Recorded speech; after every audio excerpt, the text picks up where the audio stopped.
நீ போயிட்டு வா, நான் வெயிட் பண்றேன். பரவாயில்லைங்க, எனக்கு லேட் ஆகும். நீங்க போங்க. வீட்டுக்கு நீயே போய்க்கிறியா? போயிடுறேங்க.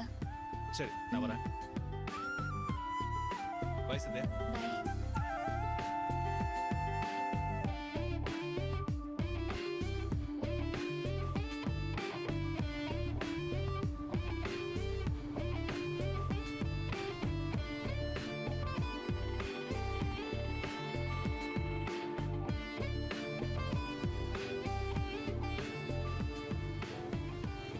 எவ்வளவு நேரம் வெயிட் பண்ணிட்டு இருக்கேன், எப்ப வரான் பாரு.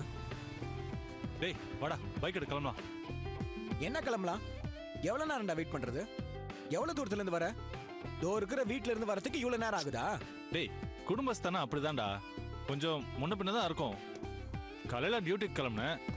சந்தியா வந்து கொஞ்சம் வெளியே டிராப் பண்ணுங்கன்னு சொன்னா, அதான் அவளை டிராப் பண்ணிட்டு ஸ்டேஷன் போயிட்டு சைன் போட்டுட்டு வந்தேன். சிச்சுவேஷனை புரிஞ்சுக்கோடா, சலிச்சுக்காத.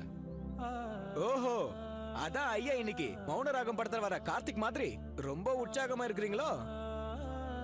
அப்ப ஊட்டி மலை ட்ரெயின் மாதிரி வாழ்க்கை குளுகுளுப்பா போகுதுன்னு சொல்லு. நீ சொல்றது ரொம்ப சரின்னு சொல்ல முடியாது, ஆனா அப்படிதான் இருக்கு. ஆனா இல்ல, அப்படிதானே?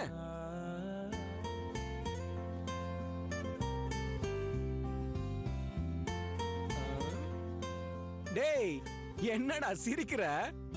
First night? என்னடா? அப்ப உண்மையை சொல்லு. என்னடா சொல்றது? நீ நினைக்கிற மாதிரிலாம் எதுவுமே இல்ல. சரி வா, டைம் ஆகுது, கிளம்பலாம். டேய் டேய் டேய், நான் எதுவும் விளையாட்டா கேட்கல, சீரியஸா கேட்டுக்கிட்டு இருக்கேன்.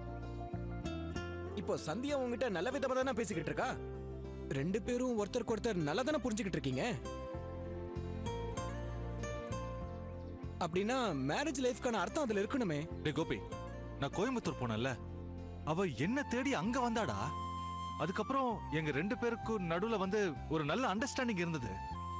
ஆனா அனுமதி எது வரைக்கும்னு இருக்குல்ல. எது வரைக்கும் அனுமதி கிடைச்சிருக்கு?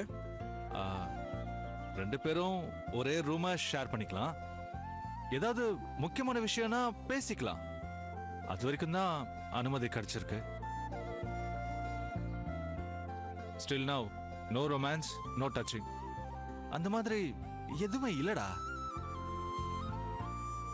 இன்னும் சொல்ல போனா கல்யாணத்துக்கு அப்புறம் ஃபர்ஸ்ட் டைம் சந்தியா என்னோட பைக்ல இன்னைக்கு தான் வந்திருக்காடா, அதுவும் அவளே விருப்பப்பட்டு. டேய், எவ்வளவு சந்தோஷமா இருக்கு தெரியுமா அது? டேய், என்னமோ ஃபர்ஸ்ட் டைம் சந்தியாவை பார்த்து லவ் ப்ரொபோஸ் பண்ண மாதிரி அவளும் உன் லவ்வை ஏத்துக்கிட்டு பைக்ல வந்த மாதிரி சந்தோஷப்படுற. டேய், அவங்க பொண்டாட்டிடா. உன் ஃபீலிங்க முதல்ல இருந்து ஸ்டார்ட் பண்ணி டைமை வேஸ்ட் பண்ணாத, புரிஞ்சுதா? டேய், இப்போ என்னடா பண்ண சொல்ற? நல்ல ஜோசியரா பார்த்து சாந்தி முகூர்த்தத்துக்கு நாள் குறிக்க சொல்லு. டேய், கொஞ்சம் விட்டா போதுமே, ஓவரா பேசிக்கிட்டே போற. நான் ஓவரா ஒன்னும் பேசல, உண்மையை தாண்டா பேசிக்கிட்டு இருக்கேன். நீ எதுவுமே புரிஞ்சுக்க மாட்டியா? ஒரே ரூம் ஒரே பெட்ன்ற அளவுக்கு அவங்க அலோவ் பண்ணிருக்காங்கன்னா அதுக்கப்புறம் எந்த பிரச்சனையும் இல்லடா. புருஷன் பொண்டாட்டிய சந்தோஷமா வாழலான்னு அவங்க சிக்னல் கொடுத்துட்டாங்க. அத நீ புரிஞ்சிக்காம டைமை வேஸ்ட் பண்ணிக்கிட்டு இருக்க. முதல்ல ஒன்னு புரிஞ்சுக்கோ, சந்தியா ஒரு பொண்ணு. அவங்களால சிக்னல் மட்டும் தான் கொடுக்க முடியும். நீ தான் மத்த ஸ்டெப்ஸ் எல்லாம் எடுக்கணும். குடும்பம் புரியாத ஆளா இருக்கியடா நீ. டேய் கோபி, இப்படியே பேசிக்கிட்டே இருந்தனா நான் கிளம்பி போயிட்டே இருப்பேன். டேய் டேய், நல்ல விஷயம் நடக்கிறதுக்கு ஏதாவது ஐடியா கொடுத்தா கேட்டுக்கவே மாட்டே நீ.